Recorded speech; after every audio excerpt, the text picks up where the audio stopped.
Let's talk about expectations. Okay. Most people think that the best way to approach the subject is to say something like this. It's important to have reasonable, manageable expectations on others. So as long as my expectations are not too high, right? As long as they're reasonable, as long as they're manageable, everything should be okay. We approach this subject a little different. We believe that if you want to have intimacy, closeness, oneness, the goal is not to have reasonable, manageable expectations. The goal is to have none. I know that might sound a little foreign, but hopefully by the end of this video, you'll have a clear understanding of what I'm trying to say. Okay, so there's an expectation system that we all live under, and that system has a formula. And that formula sounds something like this. What I do plus my success at what I do plus your opinion of what I do equals who I am, especially in the area of worth. Okay? So what I do plus my success at what I do plus your opinion of what I do equals who I am, equals my value. So I have to do something, I have to do it well, and I have to hear someone tell me I've done it well in order for me to feel good about myself, in order for me to have value. This is the formula that kind of makes up the expectation system. And this has become so common in our culture that it even comes out in the way we talk to others. It even comes out in the way we talk to kids. Be a good boy and do your homework. Be a good girl, do what you're told. So if I do what I'm supposed to do, I am good. And if I don't do what I'm supposed to do, I am bad. So under this formula, my performance, my behavior equals my goodness or my badness. You see the trap there? All right. When we function under this kind of system, failure and success is not simply something we do, it becomes who we are. So if I fail, I am a failure. And if I succeed, I am a success. Notice the I ams there. So failing and succeeding, that's just what we do. We either fail or we succeed. It should not have a bearing on our identity. But when we function under an expectation system, this is the trap that we get into. Okay, because this is so normal, when we enter into a relationship with God, we assume that He functions under the same type of system, that He has expectations that we need to meet in order for us to be. All right?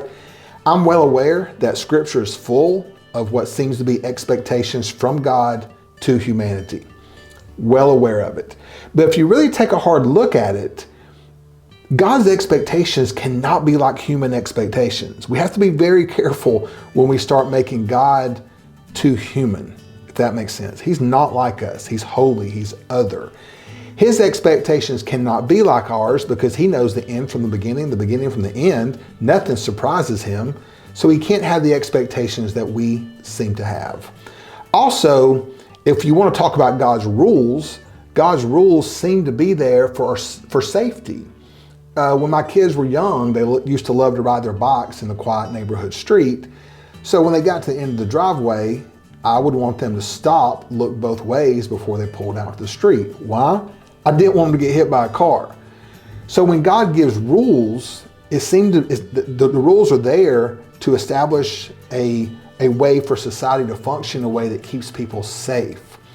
The rules are not there to establish a relationship. The rules are there because a relationship is already there.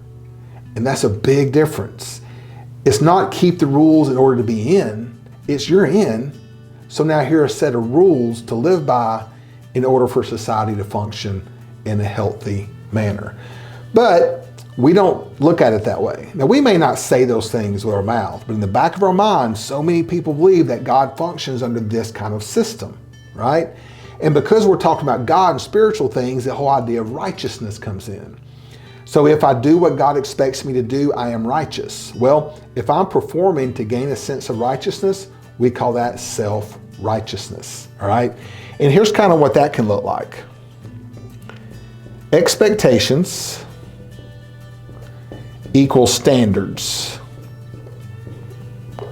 Standards equals law.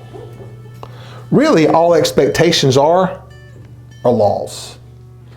And when we try to function, whether it's in a relationship with someone else or with God, when we try to function by using the expectation system, we're in some form of legalism.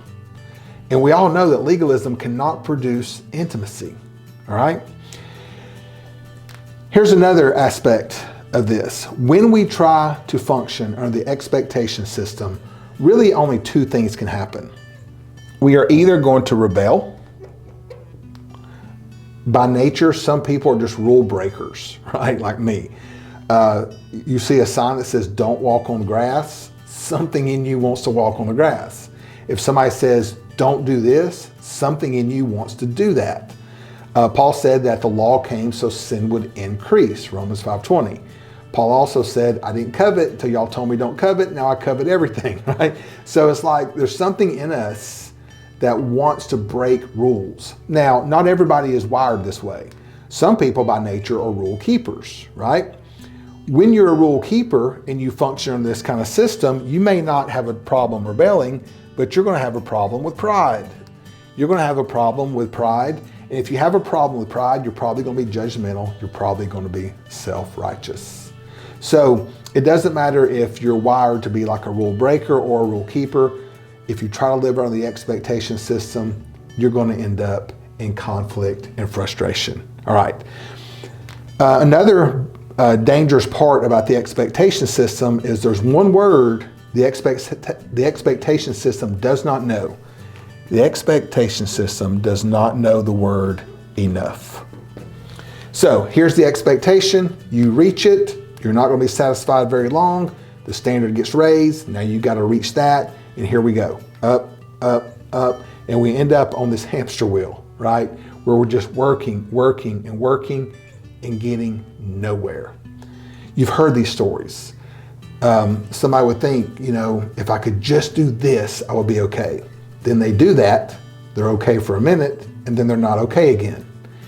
We can never be okay if our okayness is based on our achievements, our performance, or meeting expectations, okay? So, in no way am I trying to get you to detach and become numb to others. Because a lot of people think this, well, if I drop expectations on others, if I drop them on myself, I'm just going to become kind of like isolated inside of my heart. Not true. The goal is to take expectations and turn them into desires. There's a big difference between expectations and desires. Desires live in the heart and they're good. They're God-given. And it's okay to get in touch with those desires. And it's also okay to express those desires to others. It's okay to express those desires to God. But there's a big difference in expressing the desires of your heart and saying, here's what I expect. Big difference. You can even feel the difference in what I'm saying. Big difference between the desires of the heart and the expectations of the flesh. So, may you allow the expectation system to utterly fail. And may you experience the freedom of living from the desires of your heart. If this video has been helpful, make sure you click that like and subscribe button. Thank you for watching.